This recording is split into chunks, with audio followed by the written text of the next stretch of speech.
بہت سارے لوگوں کو سمجھ میں آتا ہے رمضان کا مطلب بھوکے رہنا ہے، پیاسے رہنا۔ معاف کیجئے، ہمارے بھوکے رہنے سے اللہ کو کوئی فائدہ نہیں، نہ ہمارے پیاسے رہنے سے اللہ کو کوئی فائدہ نہیں۔ وہ تو میڈیکل سائنس بھی کہتی ہے کہ روزہ ہم اپنے فائدے کے لیے رکھتے ہیں، اس میں ہمارا فائدہ ہے، اس میں اللہ کا نعوذ باللہ کوئی فائدہ نہیں ہے۔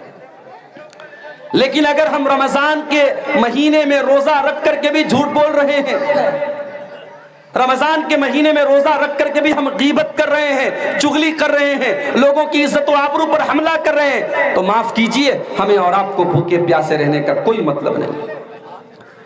اللہ کے پیارے نبی فرماتے ہیں من لم یدع قول الزور والعمل به، جو روزہ رکھ کر کے، جو 15 گھنٹے بھوکے اور پیاسے رہ کر کے بھی جھوٹ بولتا ہو، غلط کام کرتا ہو، غلط باتیں منہ سے نکالتا ہو، فلیس للہ حاجۃ ان یدع طعامہ وشرابہ، اللہ کو کوئی ضرورت نہیں ہے وہ اپنا کھانا چھوڑ دے، اپنا پانی چھوڑ دے، اس کے بھوکے پیاسے رہنے سے اللہ کو کوئی فائدہ نہیں ہے۔ ایک اور حدیث میں اللہ کے نبی فرماتے ہیں کم من صائم لیس لہ من صیامہ الا الجوع، کتنے روزے دار ایسے ہیں کہ روزہ رکھنے کے باوجود ان کے نام اعمال میں ایک روزہ بھی نہیں لکھا جاتا، بھوک اور پیاس کے علاوہ ان کو کچھ بھی نصیب نہیں ہوتا۔ وکم من قائم لیس لہ من قیامہ الا السحر، اور کتنے راتوں کو جاگ جاگ کر کے عبادت کرنے والے لوگ ہیں، ان کے نام اعمال میں ایک رات کی تہجد یا ایک رات کی تراویح بھی نہیں لکھی جاتی، ان کے نام اعمال میں صرف رات کو جاگنا لکھا ہوتا ہے۔ تو رمضان میں اپنی نیت کو درست کر لو میرے بھائی، اور اپنے نوجوان ساتھیوں سے ایک بات کہنا چاہوں گا، ہو سکے، پاسبل ہے اگر ہم اور آپ چاہیں تو، ہو سکے تو ایک مہینہ تھوڑا موبائل سے دوری بنا کے رکھو۔ اس موبائل نے، اللہ کی قسم کھا کے کہتا ہوں، اس موبائل نے آج ہماری نیکیوں کو برباد کر دیا ہے، حاجیوں کے حج برباد کر دیا ہے، عمرے کرنے والوں کے عمرے برباد کر دیا ہے، صدقہ خیرات کرنے والوں کے صدقہ خیرات کو اس موبائل نے آج برباد کر دیا ہے۔ آپ پوچھیں گے وہ کیسے؟ آئیے میں ایک حدیث آپ کو سنا دیتا ہوں، حدیث سن لیجئے، آپ کو بات سمجھ میں آ جائے گی کہ موبائل کس طریقے سے ہماری نیکیوں کو کھا رہا ہے۔ ابن ماجہ کی صحیح روایت ہے، حضرت ثوبان رضی اللہ تعالیٰ عنہ حدیث کے راوی، اللہ کے پیارے نبی فرماتے ہیں صلی اللہ علیہ وسلم لَأَعْلَمَنَّ أَقْوَامًا مِّنْ أُمَّتِي يَأْتُونَ يَوْمَ الْقِيَامَةِ بِحَسَنَاتٍ أَمْثَالَ جِبَالِ تِہَامَةَ بِيضًا، میں اپنی امت کے ایسے لوگوں کو جانتا ہوں جو قیامت کے دن تہامہ کی پہاڑیوں کے برابر نیکی لے کر کے آئیں گے۔ نبی نے نیکی کا نام نہیں لیا، پہاڑوں کے برابر نیکی لے کے آئیں گے۔ اب جتنی نیکی ہم اور آپ جس کو نیکی سمجھتے ہیں اس کو آپ یہاں پہ مینشن کر دیجئے، ذکر کر دیجئے، نماز ہے، روزہ ہے، تلاوت ہے، اللہ کا ذکر ہے، صدقہ خیرات ہے، حج ہے، عمرہ ہے، پہاڑوں کے برابر نیکی لے کر کے آئے گا۔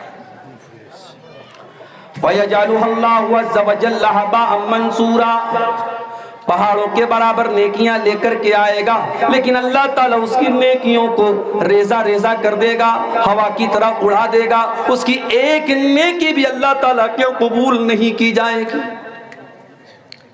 صحابہ ڈر گئے، پہاڑوں کے برابر نیکی لے کے آ رہا اور ایک بھی نیکی اس کے کام نہیں آ رہی۔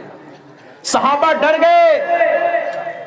حضرت ثوبان رضی اللہ تعالیٰ عنہ نے فوراً کہا اے اللہ کے نبی صفہم لنا وجلہم لنا، اے اللہ کے نبی ان بد نصیبوں کے بارے میں آپ کھل کر کے بتا دیجئے، وہ کون بد نصیب لوگ ہوں گے جو نیکیوں کا پہاڑ لے کر کے آئیں گے مگر ان کی نیکیوں کو اللہ تعالیٰ برباد کر دے گا۔ اے اللہ کے نبی آپ کھل کر کے بتا دیجئے تاکہ ہم ان میں سے نہ ہو جائیں۔ صحابہ نے یہ نہیں کہا کہ اے اللہ کے نبی وہ کون لوگ ہوں گے، ذرا بتا دیجئے تاکہ ہم ان کے اوپر فتویٰ لگا دیں۔ آج ہمارا اور آپ کا مزاج کیا ہے؟ ہم دوسروں پر فتویٰ لگاتے ہیں، پہلے اپنے گریبان میں جھانکنے کی ہمیں توفیق نہیں ملتی، ہم دوسروں پر فتویٰ لگاتے ہیں۔ صحابہ نے کہا اے اللہ کے نبی ہمیں بتائیے ہم ان میں سے نہ ہو جائیں۔ آپ نے فرمایا وہ تمہارے ہی بھائی ہوں گے، وہ تم ہی میں سے ہوں گے اور تمہارے ہی بھائی ہوں گے، تمہاری ہی نسل سے ہوں گے، تمہاری طرح نماز بھی پڑھیں گے, روزہ بھی رکھیں گے, صدقہ خیرات بھی کریں گے, وَلَكِنَّهُمْ إِذَا خَلَوْا بِمَحَارِمِ اللَّهِ انتهكوها. بس ایک بات کی کمی ہوگی, بس ایک چیز کی کمی ہوگی, جب وہ اکیلے میں ہوں گے, جب وہ تنہائی میں ہوں گے, جب وہ خلوت میں ہوں گے, تو وہ حرام کاموں کا ارتکاب کریں گے, وہ ناجائز کام کریں گے, وہ آنکھوں کا زنا کریں گے, وہ ہاتھوں کا زنا کریں گے, وہ ناجائز اور حرام کام کریں گے. وہ بظاہر تو بڑے نیک ہوں گے, بظاہر تو بڑے روزے دار ہوں گے, وہ لوگوں کے سامنے تو بہت نیک اور بہت پرہیزگار ہوں گے, لیکن اکیلے میں ان سے بہت سارے گناہ سرزد ہوں گے. آج موبائل نے اسی مقام پر ہم کو لا کے کھڑا کر دیا ہے میرے بھائی.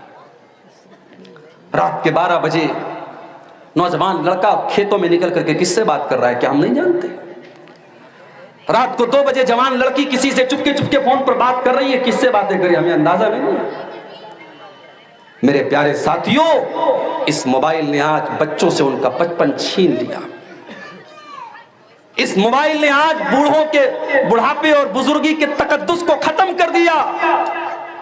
اس موبائل نے آج وہ حالات پیدا کر دیے کہ مسجد کے اندر نماز ہو رہی ہے, امام صاحب قرآن کی تلاوت کر رہے ہیں اور موبائل کی رنگ بج رہی ہے, گانا بج رہا ہے. کبھی کسی نے تصور نہیں کیا تھا کہ مسجد کے اندر گانا بجے گا. اس موبائل نے وہ حالات بھی لا کے پیدا کر دیے. تو اس موبائل کو اپنی مغفرت کے راستے میں رکاوٹ بننے مت دو میرے بھائی.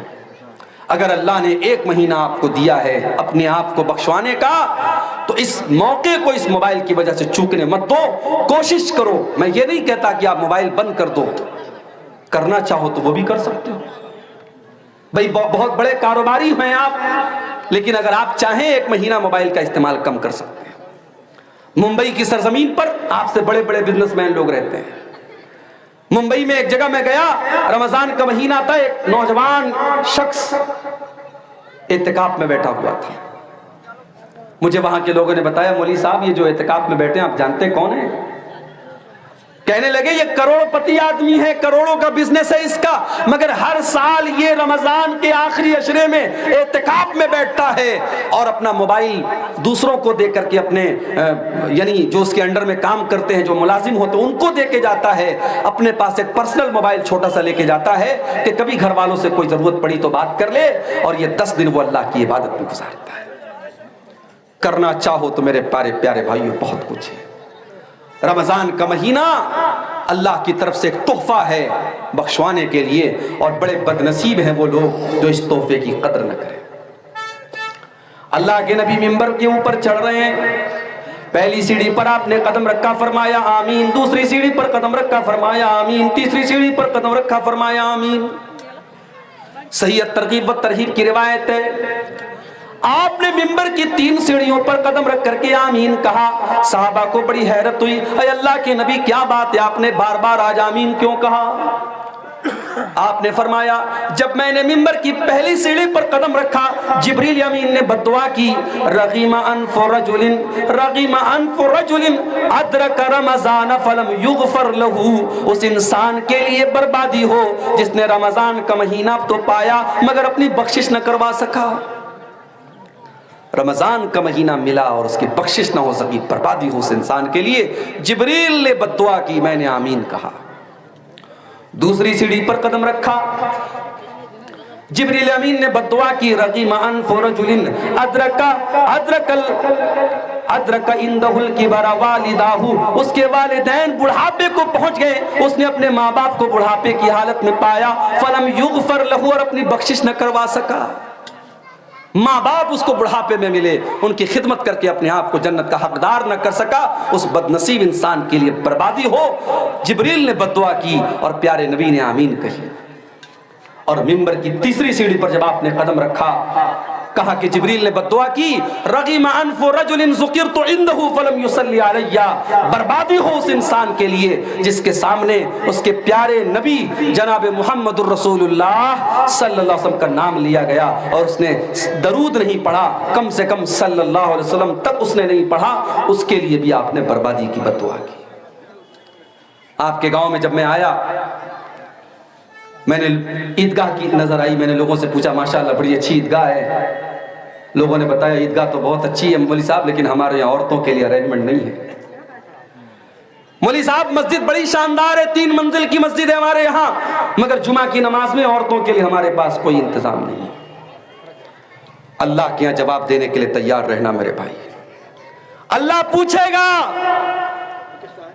کہ میرے بندو، تمہارے گھر کی عورتوں کو بگاڑنے کے لیے جس دور میں ٹی وی کے سیریل موجود تھے، یوٹیوب کے ویڈیو موجود تھے، انسٹاگرام موجود تھا، واٹس ایپ موجود تھا، فیس بک موجود تھا، تم نے اپنے گھر کی عورتوں کی اصلاح کرنے کے لیے کیا راستہ اپنایا؟